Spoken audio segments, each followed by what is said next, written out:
नमस्ते विद्यार्थियों, मैं डॉक्टर मनोज शर्मा आप सबका अपने YouTube चैनल में स्वागत करता हूं। आज हम बहुत ही महत्वपूर्ण टॉपिक पढ़ने जा रहे हैं, वो है साधारणीकरण। साधारणीकरण क्या होता है? साधारण, नॉर्मल, इसे बोलचाल में ये कह सकते हैं साधारण है, नॉर्मल है, लेकिन हिंदी साहित्य में ऐसा कुछ नहीं है। साधारणीकरण जो वर्ड है उसका प्रयोग जो है हिंदी में सर्वप्रथम जो है भट्टनायक, जो रस सूत्र के तीसरे व्याख्याता आचार्य है। मैंने आपको पहले रस निष्पत्ति पढ़ाया था। रस निष्पत्ति में जो सूत्र था विभावानुभाव व्यभिचारी योगादृश निष्पत्ति, इसमें निष्पत्ति और उत्पत्ति को लेकर, संयोग और निष्पत्ति को लेकर जो है अनेक आचार्यों ने अपने मत दिए हैं। जैसे कि भट्टलोलट ने उत्पत्तिवाद, शंकु का अनुमतिवाद, भट्टनायक का भुक्तिवाद। जो ये भट्टनायक है, इन्होंने सर्वप्रथम साधारणीकरण जो वर्ड है इसका प्रयोग किया है। सर्वप्रथम कह सकते हैं इस वर्ड, इसके जनकदाता है, जन्मदाता जो है इस सिद्धांत के कौन है? भट्टनायक। तो साधारणीकरण है क्या, किसे कहते हैं, पहले इसे जान लेते हैं। साधारणीकरण का मोटे तौर पर साधारणीकरण का अर्थ है सामान्यकरण, यानी किसी चीज का सिंपल सामान्य कर दिया जाए। काव्य का विषय जब साधारण या सामान्य सा प्रतीत होने लगता है, अर्थात विशेष का साधारण सामान्य करना ही साधारणीकरण है। कहने का तात्पर्य है जब कवि कोई कविता लिखता है तो विशेष लिखी जाती है, लोक हृदय को ध्यान में रखी जाती है। जब कवि के भाव और पाठक जो पढ़ने वाला है या श्रोता जो सुनने वाला है उसके भाव के साथ तादाद में हो जाता है, यानी कि विशेष का साधारण हो जाता है, तो उसे हम क्या कहते हैं? साधारणीकरण। विशेष भाव जो है उसका साधारण हो जाना ही क्या है? साधारणीकरण है। यानी कवि जो है कविता जिस टॉपिक पे लिखता है और वो भाव ही पाठक जब पढ़ता है उसको उसी भाव की अनुभूति होती है, तो क्या है? वो साधारणीकरण की स्थिति में पहुंच रहा है और उसको रसानुभूति हो रही है। ये हम कहते हैं साधारणीकरण। मोटे तौर पे मैंने बताया। अब क्या है, विभिन्न आचार्यों ने अलग मत दिए कि रसानुभूति कैसे होती है। जैसे कि आचार्य भट्टनायक है जो साधारणीकरण के जनकदाता कहा जाता है, इस सिद्धांत के प्रवर्तक कह सकते हैं। वो कहते हैं विभावादि का साधारणीकरण होता है। वो कहते हैं विभावादि, विभाव का क्या होता है? कारण।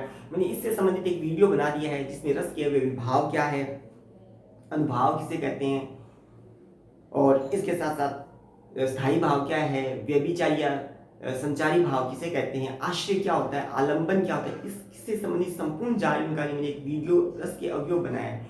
इसके डिस्क्रिप्शन में उसका लिंक डाल दूंगा, आप देख लीजिएगा, उससे भी बहुत ज़्यादा लाभ प्राप्त करोगे। तो आइए, विभावादि, विभाव का क्या होता है? कारण। ये कहते हैं विभावादि का साधारणीकरण होता है। कवि जब विभाव का साधारणीकरण करता है ना, तब वो रसानुभूति होती है। कैसे? अब विभाव का कैसे वो साधारणीकरण करेगा? इसका कहने का तात्पर्य है कि सीता जो है, माता सीता है, वो सीता न रहकर सामान्य से प्रतीत होने लग जाए ना पाठक को, तो इस समझ लीजिएगा साधारणीकरण हो रहा है। ये कौन कहता है?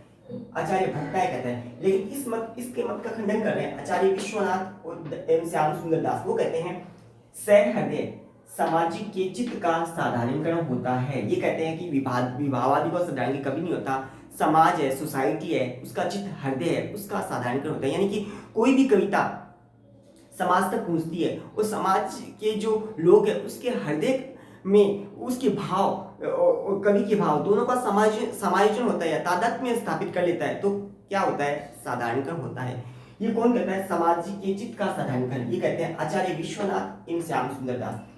लेकिन आचार्य रामचंद्र शुक्ल वो इनकी बात का खंडन करते हैं। वो कहते हैं साधारणीकरण आलंबन धर्म का होता है। ये आलंबन क्या है? मैंने बताया था आलंबन आश्रय, आश्रय में किसके भाव होते हैं? इससे मैंने बहुत अच्छी तरह से वीडियो बना दिया है, उसमें आप देख लीजिए आलंबन क्या होता है। ये कहते हैं साधारणीकरण आलंबन धर्म का होता है। इन्होंने अलग बात कही है आचार्य रामचंद्र। वो कहते हैं कि कवि जो है वो विशेष होता है और उसके भाव सामान्य नहीं होते।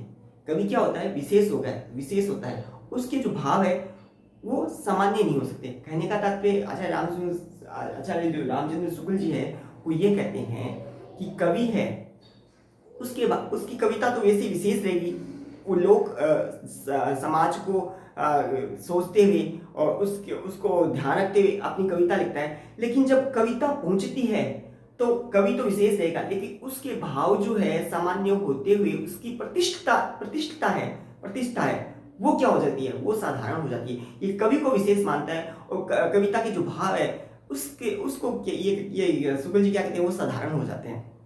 तो ये अलग बात है। इसके साथ आचार्य आनंद शुक्ल जी ये कहते हैं कि साधारणीकरण उसमें दो बातें हैं। एक तो उच्च कोटि का साधारणीकरण होगा, एक होगा मध्य, नहीं, एक तो उच्च कोटि की रसानुभूति होगी, एक होगी मध्यम कोटि की रसानुभूति। ये दो रसानुभूति की बात करता है शुक्ल जी।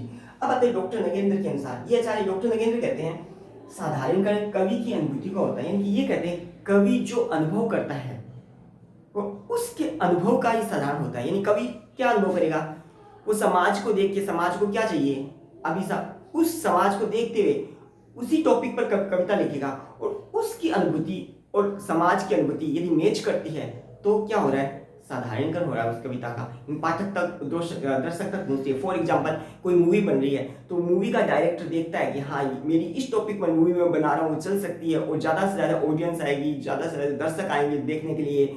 तो उस यानी कि कहने का तात्पर्य कि समाज की नब्ज को टटोल लेता है और उसके भाव से तादाद में स्थापित करते हुए वो मूवी बना देता है, उसकी मूवी सुपर डुपर हिट हो जाती है। समझ में आ गया। इसी प्रकार कवि जो है, कवि की अनुभूति जो है, कवि जो कविता लिखता है उसकी अनुभूति पाठक की अनुभूति मिल जाती है, सेम तादाद में हो जाए, समान हो जाती है, तो क्या होता है, साधारणीकरण हो जाता है। ये कहते हैं डॉक्टर नगेंद्र। अब हमने इन सब की बात की तो निष्कर्ष क्या निकलता है साधारणीकरण का, वो लिखता है कवि को लोक हृदय की पहचान चाहिए। कवि कविता लिखता है तो उसको क्या पहचान होनी चाहिए कि समाज, सोसाइटी को देख के, क्योंकि समाज ही है, काव्य का क्या है, दर्पण है, ठीक है। तो समाज के लोक हृदय की पहचान होगी, समाज क्या चाहता है उसकी पहचान होती है। इसलिए वह किसी विषय को इस रूप में प्रस्तुत करता है, कोई भी सब्जेक्ट को इस टाइप से प्रस्तुत करेगा जिससे कि सबके हृदय में अनुभूति जगा सके, और वह अपनी कविता में साधारणीकरण करता है। यानी कि कोई टॉपिक ऐसा लेगा जिस पे वो लिखेगा और सब पाठक की और सब दर्शक की अनुभूति को जगा देगा, तो इसका मतलब साधारणीकरण कविता में हो रहा है। इसके साथ साथ हम निष्कर्ष को करते हैं।